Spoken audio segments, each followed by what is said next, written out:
Hello and welcome to another St John the Baptist devotional in the Psalms. My name is Deb Dishman and I'm married to Bernard. Today we're looking at Psalm 22.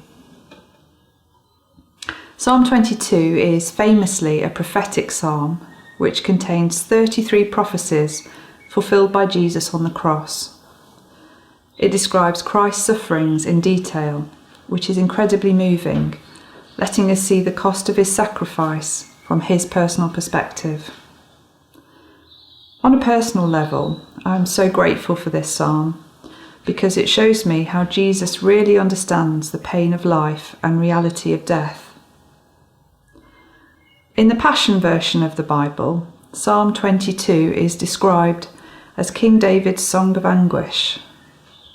The famous verse, my God, why have you forsaken me?"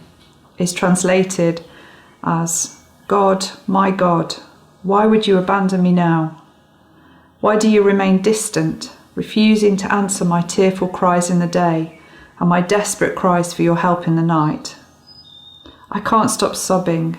Where are you, my God?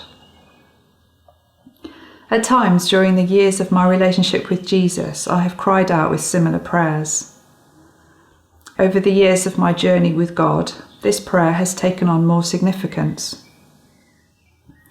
In the early days, they were just words, but as life has thrown a few surprises and heartaches at me, as God has taken me deeper in my faith, put me under pressure, refined and disciplined me, this prayer has moved from head to heart. Sometimes it has felt like he is distant, refusing to answer my desperate cries for help. Where are you, my God? In those situations, I've often looked for him to change the circumstances, to bring relief, to end the difficulty. And sometimes he does. Often, though, he's looking for my heart to move into the attitude I see in verse 3. Yet I know that you are most holy. It is indisputable. He's waiting for me to remember his faithfulness in the past, as reflected in verse 9 and 10.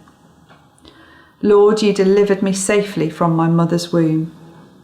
You are the one who cared for me ever since I was a baby. Since the day I was born, I've been placed in your custody. You've cradled me throughout my days. I've trusted in you, and you've always been my God. What I really want is for my heart to quickly respond to difficulties with the prayer of verse 11. So don't leave me now, stay close to me, for trouble is all around me and there's no one else to help me.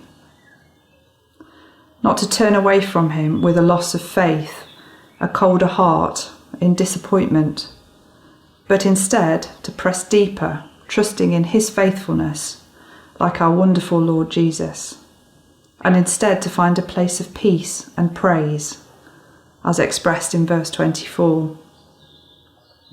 For he has not despised my cries of deep despair.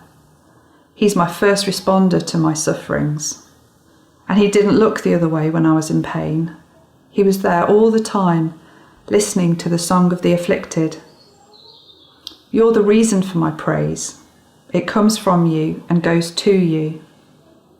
I will keep my promise to praise you before all who fear you among the congregation of your people. So my prayer for us all today is that we would trust in the unfailing love of the one who died for us and continue to press in and not pull away from his love and presence in our lives.